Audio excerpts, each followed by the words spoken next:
Bhagavate Vasudevaya.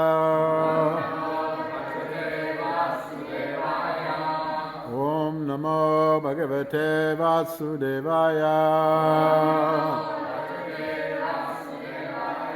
Om Namo Bhagavate Vasudevaya. This morning we're reading from the Srimad Bhagavatam, Canto 3, Chapter 1, Text 17. Sanirgata Kaudava Punya Labdo Gajavaya Tirtha Padapadani Anvakramat Punya Chikisha Yorvyam Adhishtito Jnani Sahasamurti Sanirgata Kaudava Punya Labdo Gajavaya Tirtha Padapadani Anvakramat Punya Chikirsa Yorvyam Adhishtito Jnani Sahasamurti Sa He Vidura Nirgata, after having quit Kaudava, the Kuru dynasty, Punya, piety, Labda, so achieved, Gajavaya, from Hastinapura, Tirthapada, of the Supreme Lord, Padani, pilgrimages, Anvakramat, took shelter, Punya, piety, Chikirshaya, desiring so, Urvyam, of high grade, Adhishtita, situated, Jnani, all those, Sahasra, thousands, Murti, forms. Translation. By his piety, Vidura achieved the advantages of the pious Kauravas. After leaving Hastinapura, he took shelter of many places of pilgrimages, which are the Lord's lotus feet, with a desire to gain a high order of pious life. He travelled to holy places where thousands of transcendental forms of the Lord are situated. Now, Srila Prabhupada gives a very long purport here, so please bear with me while I read through. Purport. Vidura was undoubtedly a highly elevated and pious soul, otherwise he would not have taken his birth in the Kaurava family. To have high parentage, to possess wealth, to be highly learned, and to have great personal beauty are all due to past pious acts. But such pious possessions are not sufficient for obtaining the grace of the Lord and being engaged in his transcendental loving service. Vidura considered himself less pious, and therefore he decided to travel to all the great places of pilgrimage in the world in order to achieve greater piety and advance nearer to the Lord. At that time, Lord Krishna was personally present in the world, and Vidura could have at once approached him directly, but he did not do so because he was not sufficiently freed from sin. One cannot be 100% devoted to the Lord unless and until he is completely freed from the effects of all sin. Vidura was conscious that by the association of the diplomatic Dhritarashtra and Duryodhana, he had lost his piety and was therefore not fit to associate at once with the Lord. In Bhagavad Gita 7.28, this is confirmed in the following verse: Yesham tvanta katapapam jananam punyakarmanam te dvanvamo animrukta bhajante mam dridavata. Persons who are sinful asuras like Kamsa and Jarasandha cannot think of Lord Krishna as the Supreme Personality of Godhead, the Absolute Truth.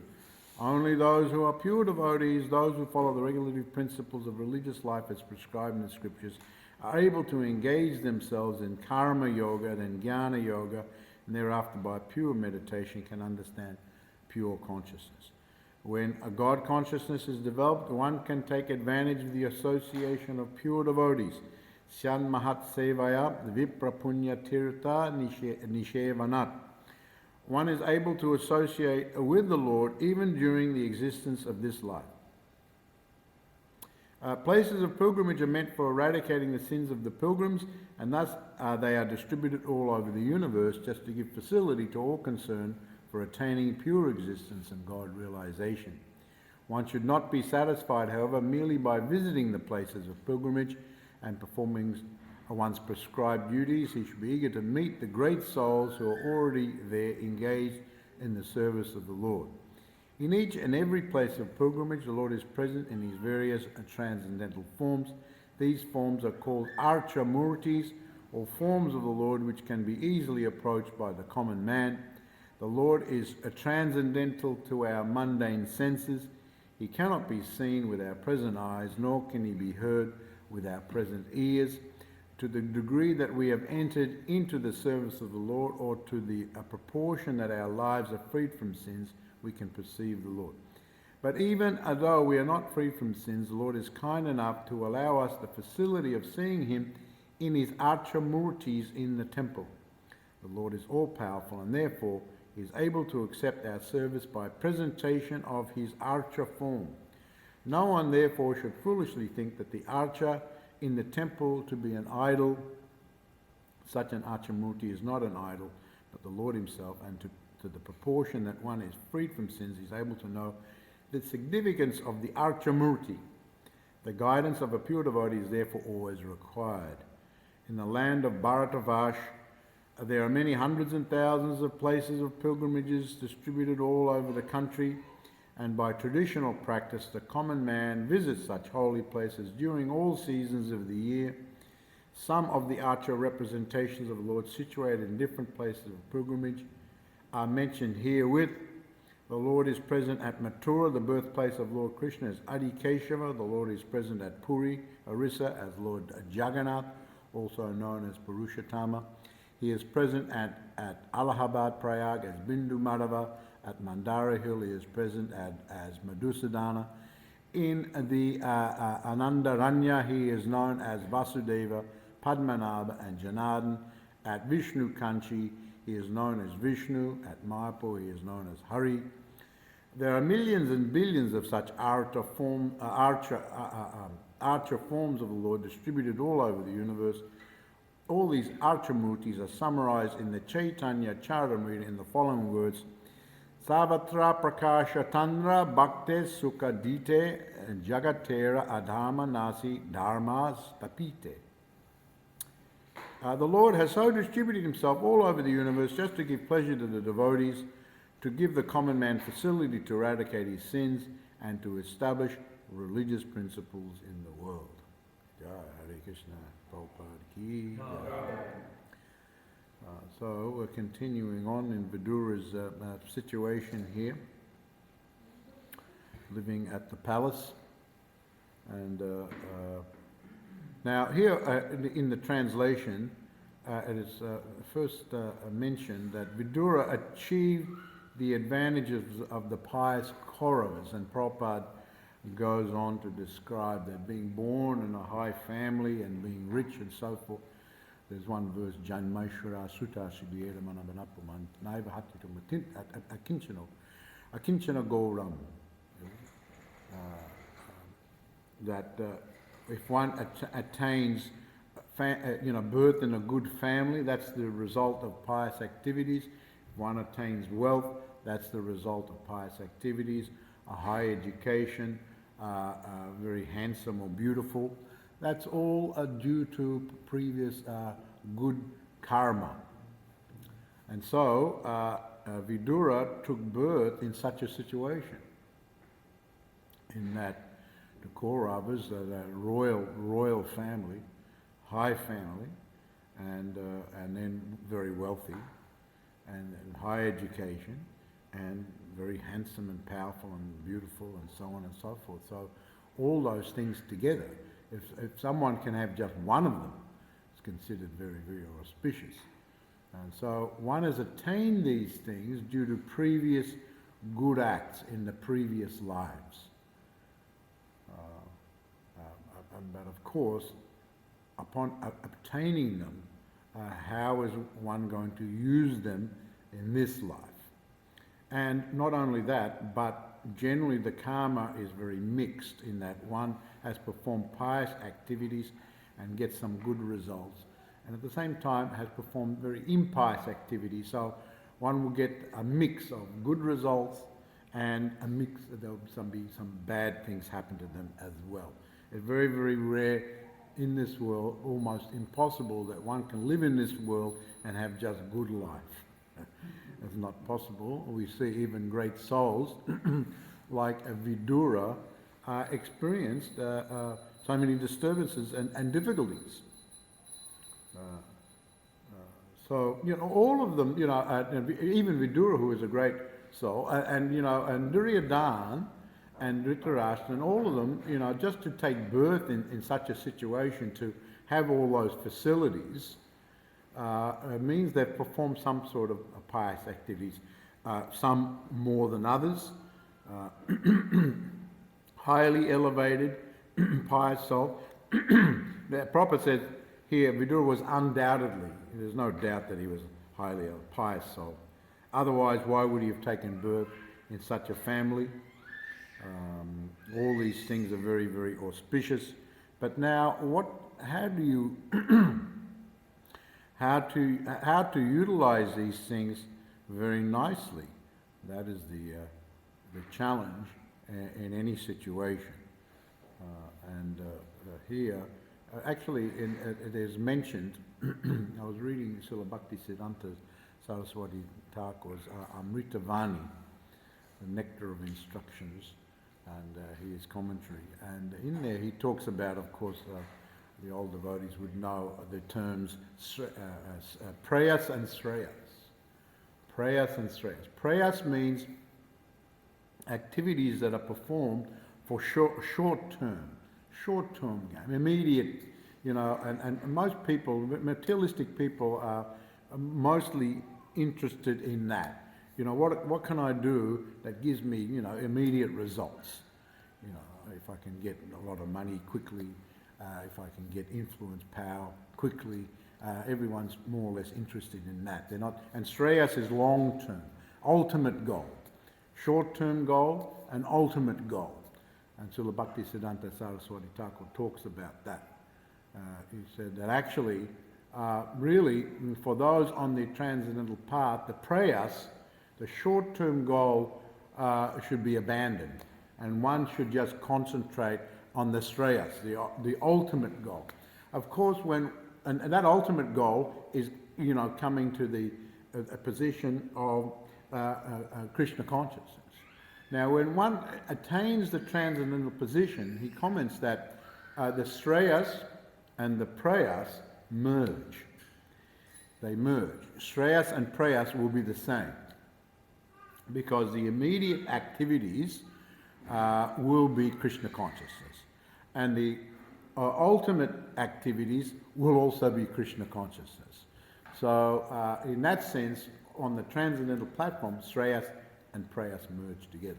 But on the materialistic level, the prayas, the short term, is not at all generally speaking, it's just based on gratification of the senses and not ultimately good for the individual. And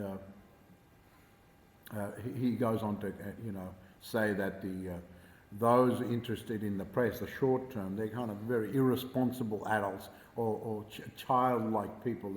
And he gives the example, just like a child, they're just interested in playing. They're not really, they want to go out and play all day. They're not, playing takes precedence over all other things. Their education, this, even eating. They just forget about all those things. All they want to do is play. So children are like that. But those who are adults, they say, no, you have to come in and eat, take your dinner, take your lunch, all these things, go to school, all these things. So those people, materialistic people, are in that category. But these things should be abandoned by the transcendentalist. And the long term is ultimately what is the most beneficial. So Shreyas and prayers. So here we see Vidura, very interestingly, Prabhupada comments, he makes an interesting point, that he says that Vidura had all piety just being born in that situation. Wealth, high family, high education, beauty, power, strength, all those things with him, but it is not considered the topmost level of actual piety. And when the situation was that Duryodhana insulted him and even said words that throw him out of here. This was his uncle. And throw him out of here, leave him only with his breath. Just in other words, just throw him out. Prabhupada actually went on to say in that particular purport that if Duryodhana had his way, he would have him caned and just thrown out in the street with nothing but his breath. Don't take anything. All right, you've got to get out and take all your stuff with you. I remember I was living in a house, a whole bunch of us students were living in the house, and then two got into a big argument, and the one who actually had the least in his name threw all the other one's stuff out in the street. He came up one day, saw all this stuff out in the street. What's all this stuff out in the street? Oh, that's so-and-so stuff. And they tossed him out with nothing. Told him to get out. So people can get like that, toss the stuff out in the street. So that's what Duryodhana, just toss it out in the street, toss him out in the street. If I could cane him on top of it, that would be even better. And so it's such a, how could anyone treat another person, especially a relative? But so it's quite often the case, because, people are in ignorance and passion and filled with envy and anger and hatred and all this type of thing. So even those who are the closest to you, growing up in the same family, they can quite often resort to violence against each other, and especially over possessions. And you quite often see this, when the brothers and the sisters are there all growing up together as a family, and then they all grow up and the parents get old, and then they leave some sort of inheritance. You can see all sorts of fighting going on over that inheritance. And some devotee was telling me recently that the mother had become, the father had died, but the mother had got old and was very incapacitated and that. And one of the sisters had decided to take the mother in, and the other family members, the brothers and the other family, were living at a distance away from that particular sister and the mother. And unbeknownst to them, and this sister had kept it hidden, that the mother had actually passed on. And she kept it hidden. And this is in Cessnock actually, and the devotees kind of knew that situation. They were telling me that kept it hidden from the others, and that she was getting frailer and frailer, and that she actually passed away. And it was all the whole plan to manipulate her into getting the whole inheritance, and keeping them at bay for some time, so it could be all sorted out to her advantage. The others found out, like about 6-9 months later, that the mother had actually passed away. So, situations like that. all sorts of politics and diplomacy and hatreds and all these things come up. You scratch the surface, it all comes up because it's all underneath, isn't it? It's all underneath. So here we find Vidura in a situation like that. This hatred, his own nephew, just wanted to throw him out like that. But Vidura, being such an elevated soul, saw that negative and turned it into a positive.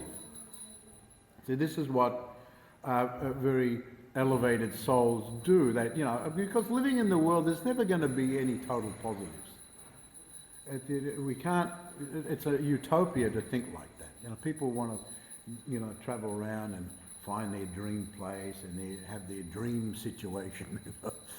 Just like when we were all young, we were all in our youth, we were all thinking, like our generation was like that, rejecting modern society and authoritarian society and going away and living like that, wasn't it? Our generation was thinking like, so find that place. But then, where is that place? It's all different and people change. I think I've mentioned before, I remember when we were travelling around in our bus, all the devotees, and we picked up some hitchhikers down in Victoria, and they were travelling and backpacking around, boy and his girlfriend, and so we picked them up, gave them a ride, and we were heading into Melbourne. And it was down on the southern coast, on the east side there, and they were travelling around, and I said, yeah, where are you going? Where can we take you? Said, oh, we want to go to the 90 Mile Beach. We've heard all about this far out place called the 90 Mile Beach. Buster will probably know that place nearby where you grew up, right? The 90 Mile Beach. So then, we're driving around, we're having kirtan as we're going in the bus, giving them prasadam and everything like that. So they were happy. And then we came to the area where at the start of the 90 Mile Beach, and they were all excited. Oh, the 90 Mile Beach, yeah, this is the area, this is where you go. Where do you go? Where do you go to get to the 90? I said, well, you just get off here, you walk down there, see that path there? There's a path there, and then you get to the beach, and then you turn right, and you walk 90 miles, and that's the 90 Mile Beach.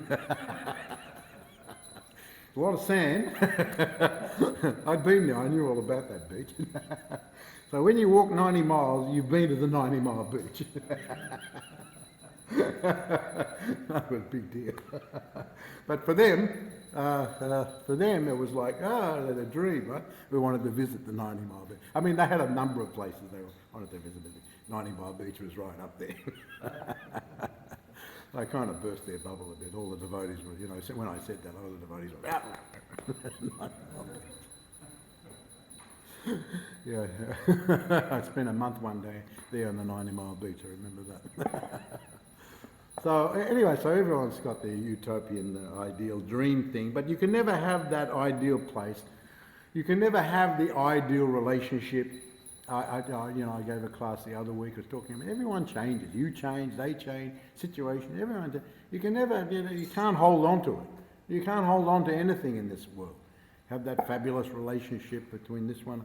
We see here Vidura. Now the difference between Vidura and the others was that was a very negative situation. It came to a head, and he turned it around to something positive. He was going to go on pilgrimage to all the holy places, especially in Bharatvash. Prabhupada actually mentions that these holy places spread all over the universe in some form or other. But in Bharatvash in India, there's so many different holy places. And interestingly, he says here that he decided to do that because he could have gone and gone to be with Krishna directly. This is an interesting point. He could have, because Krishna was present and he stayed at his house. And so, Vidura had that opportunity to associate with Krishna, but he didn't feel he was freed from his sinful association. And Prabhupada actually says it here. Vidura was conscious that by the association of the diplomatic Dhritarashtra and of course the sinful Duryodhana, he had lost his piety. This is such a great soul. He was thinking like that. Vidura, an elevated soul, directly had associated. Krishna stayed at his house, and he felt he'd been contaminated. He'd been contaminated. He'd been contaminated by staying in that situation. And therefore, he didn't think he was pure enough to go immediately and be in Krishna's direct association. So he wanted to purify himself first. And this is very exemplary. He's very humble. He's very elevated. But even, and Prabhupada mentions in the Nectar Devotion that the pure devotees, especially in the Kali, who are living in the Kali Yuga, it is a contaminating age, a very contaminating age. And Prabhupada used to encourage us every year, please come every year. We have this Mayapur Vrindavan festival, come to the Holy Dham. I know you're all transcendently situated, engaging in Krishna consciousness, but still just the touch of that material energy in Western countries can affect the consciousness of the individual devotees. But by coming to the Holy Dhams, the atmosphere and all the devotees and all the atmosphere of the Holy Dham and the presence of the Supreme Personality of God, it has a very wonderful, deep effect. So Prabhupada used to encourage us. And I remember Rameshwara at one point he just said to Prabhupada, we're bringing all the devotees, but we're really pushing on distributing your books, but bringing all the devotees here, so many, for so long, and it costs so much money, we could, maybe if we, didn't come all the time like that, what do you think? Should we just keep the devotees back? And Prabhupada said, well, do devotees have to eat prasadam? Yes, Prabhupada, they have to eat prasadam. Well, they need to come to the Holy Dham. I remember that answer that Prabhupada gave. So it's very, very important. So, and generally, at the end of the life, in the retired, in the Vanaprastha stage, there's different, in the Vedic system, there's different phases of life. There's the brahmachari life, means the student life, the married life, and then the retired life. And in the retired life, one of the recommendations is to leave home. The children are grown up, it's just you and your wife, you've grown older, and the recommendation is go for pilgrimage to the holy places. You can go together, you can go alone, or you can go together. And when you go to India, you see this. You see so many pilgrims travelling around, and many of them are just walking from place to place. I had the great privilege of, especially in the 80s, I went many years in a row to many places in India, many of the holy places in India. I went from the north, right at Badri, right in the north. When you go right in the north, of course you can only get up there during a certain season. Now's the season actually. If you leave it too late, also the rainy season comes, it's all landsliding. So you've got to go, there's a few months there, and when it's really hot, you go up there. Everyone goes up there. So you go up to the Himalayas, you go to Badrinath and Jamunotri, Gangotri, Kedranath, there's many different places in the Himalayas to go, Haridwar, Rishikesh, all these, so many places you can visit. So you can go up there, you can go, here is mentioned Puri, Jagannath Puri, where Lord Jagannath is. You can go in the south, Rameshwaram, you can go Kanyakumari, so many, Trivandrum, and so many places. Where's that one, Mangalgiri, where you have to, in Guntur, what is that place that you have to climb the steps?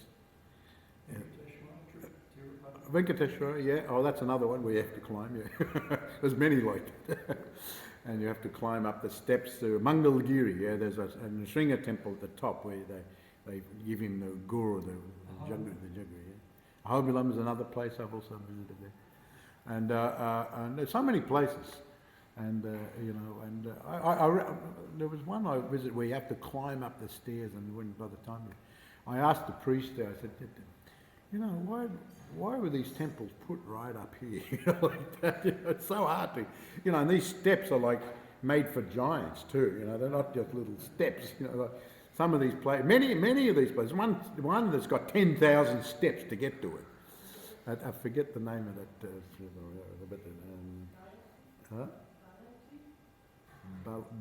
Balaji, yeah, well, yeah, but that's great. But one has got 10,000 steps, like directly, 10,000 steps. Balaji, you make your way slowly up, right? And there's stops all along the way. That's not a little bit, and they made it all nice parkway and different rest areas and everything. Quite nice. But there's 1/10 out, and when you have to take breaks. You can't get up there all in one go.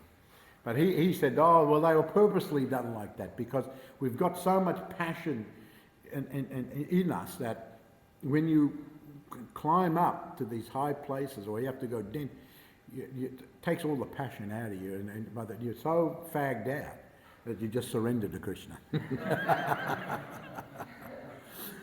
So it's psychological and physically made like that. We don't want to surrender. We go to the holy places and we just go to... Many people, they just go and, they go, like, and then they go and they get in their car and they drive off.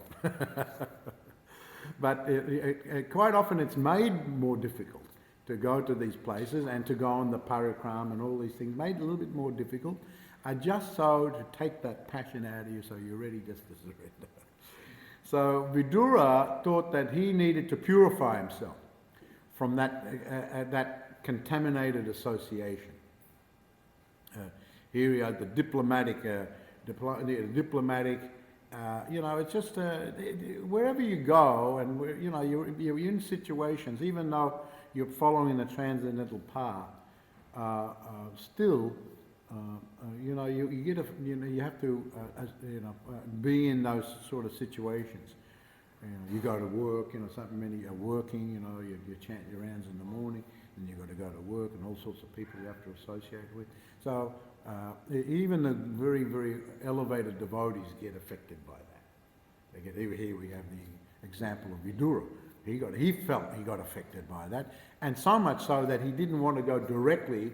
He could have gone directly and just been with Krishna, but no, I'm not purified. So it's a good, he was at the Vanaprastha, he took up the Vanaprastha stage of his life and wanted to go travel, and he visited many, many different holy places.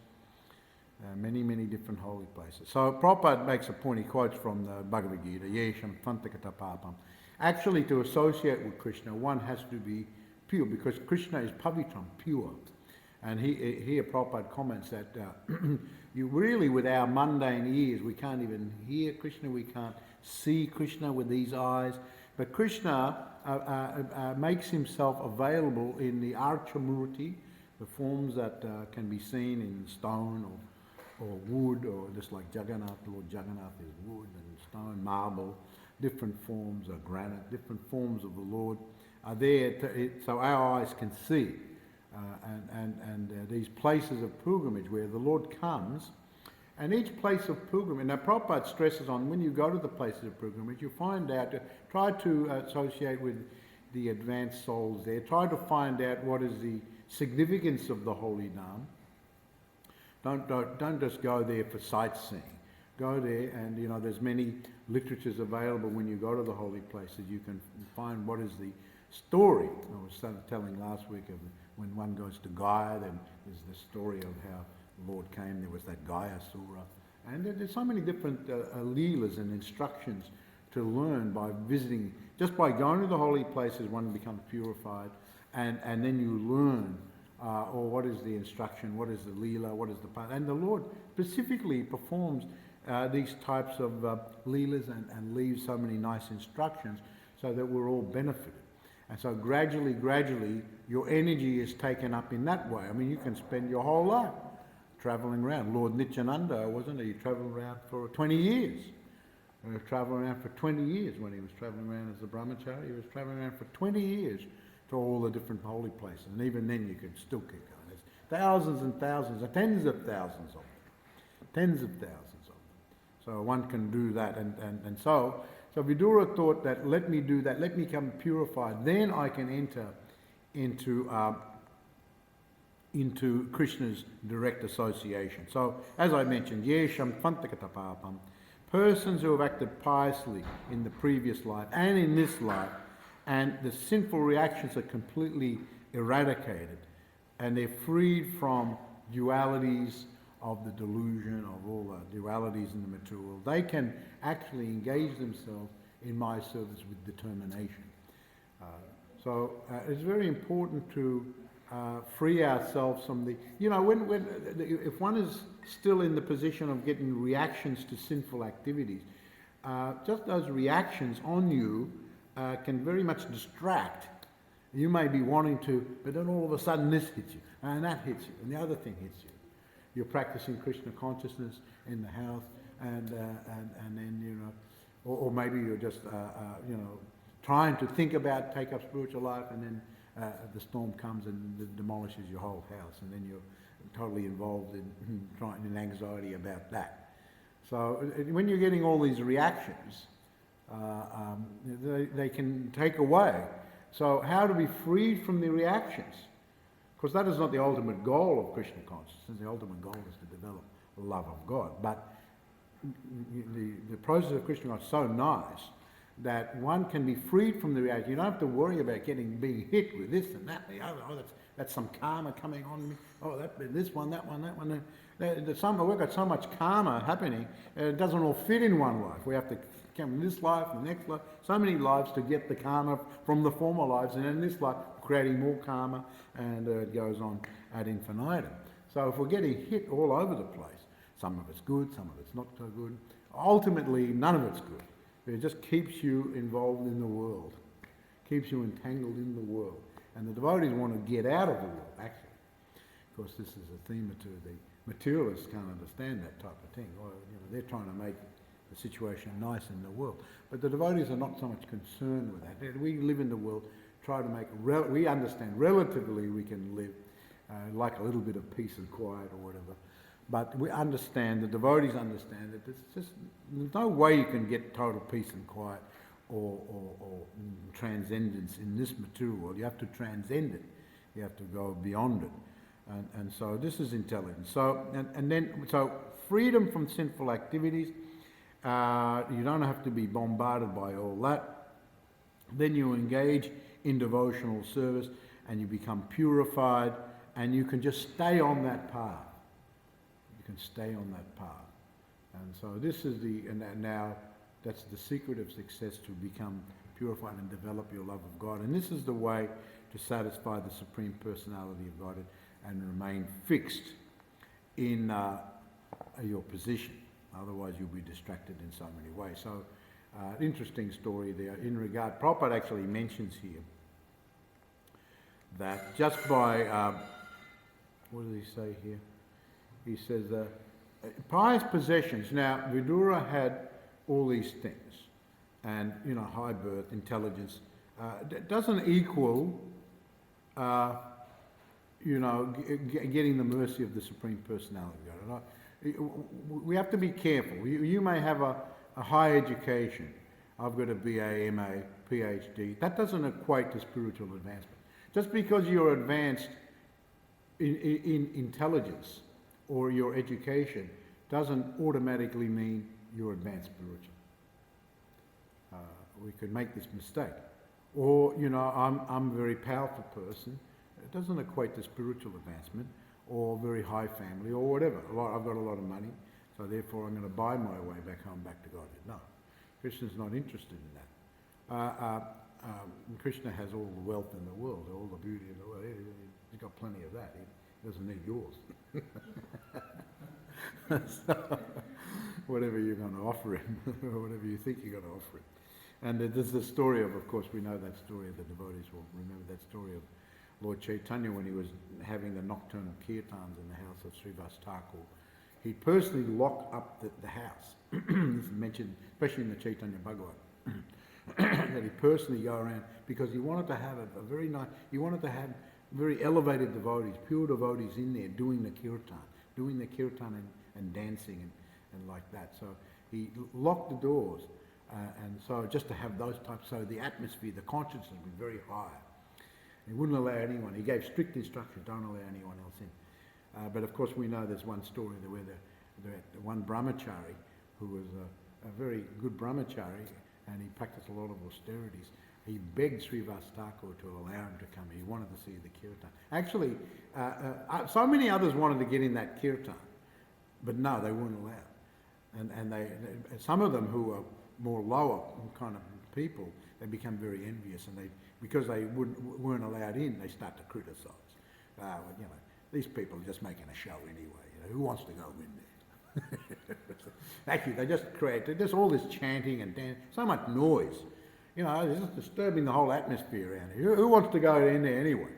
Actually, we could just, get them all out, drag them all out and tie their hands and feet and throw them in the river. And we get a bit of peace and quiet. So then, when they couldn't get in, then they started doing this sort of thing. But this brahmachari was a bit humble, and he just begged Srivas Thakur to get in. So he thought that, well, he's very humble. I'll just sneak him in, He knew what Lord Chaitanya, what his mood. He snuck him in. But then Lord Chaitanya, after a while, he could detect the mood is not right here today. There's someone hiding here, someone being concealed here. And so he was going on and on and on. So, of course, the brahmachari heard all that, and he came out. He came out and he revealed, and he just begged the Lord's pardon. And on the way out, he was thinking that I'm going out now, but I'm so fortunate to have seen this wonderful kirtan, this dancing and chanting. And so, as Lord Chaitanya, he knew that already, and so he had him go out, but then immediately had him come back in, because he appreciated the mood, and he placed his lotus feet on his head, and he said, "Don't try to gain spiritual elevation just by eating fruits and drinking milk.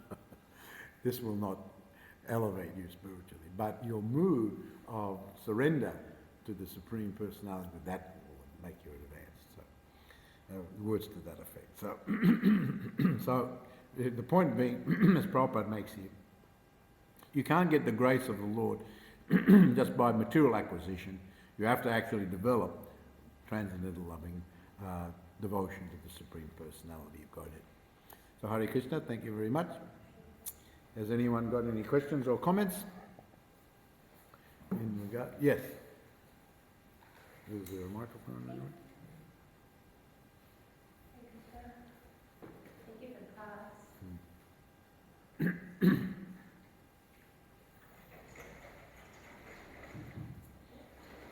You were speaking earlier about karma and how it can really knock you off your track, really focus and you know what you want, and then life happens and you get knocked off. And I'm always unsure of this fact because it's said that devotees they wax from their karma, and so how do we know when something is a reaction of karma or it's just Krishna's intervention and he's trying to get us from us? Well,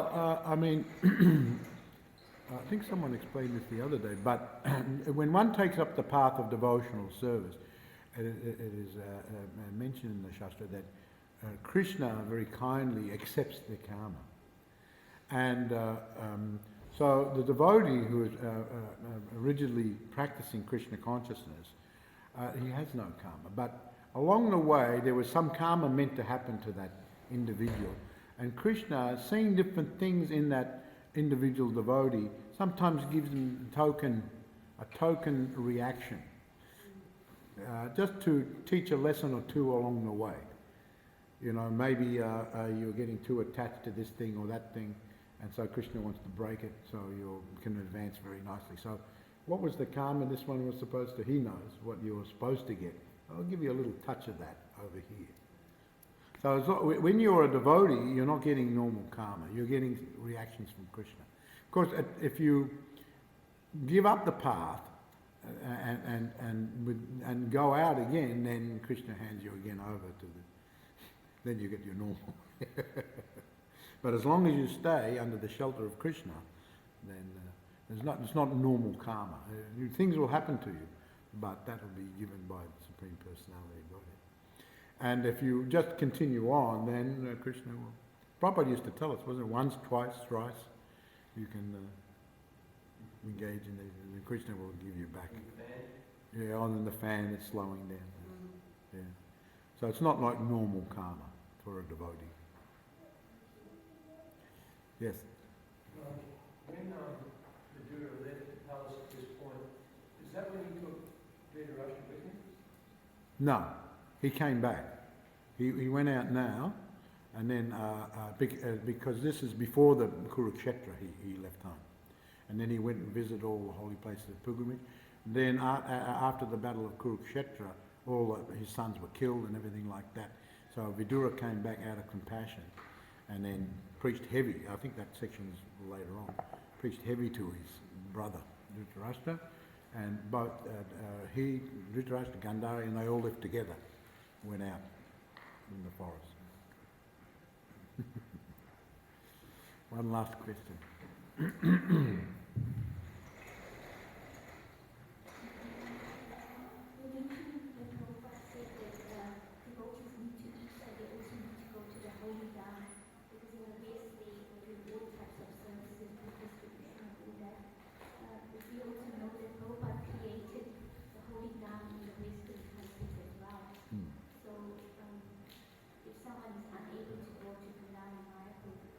This is the holy Dham here.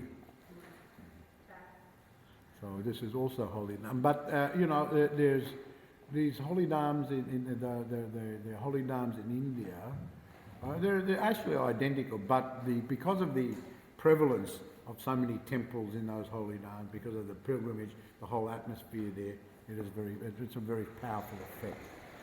Whereas here, yes, you can be here, but you can also go outside there and be influenced like that. Whereas there, it's more isolated there, and the effect is there. You separate yourself when you go to these holy places in India. Very wonderful. All right, thank you very much. Hare Krishna. All glory to Srila Prabhupada Ki Jai.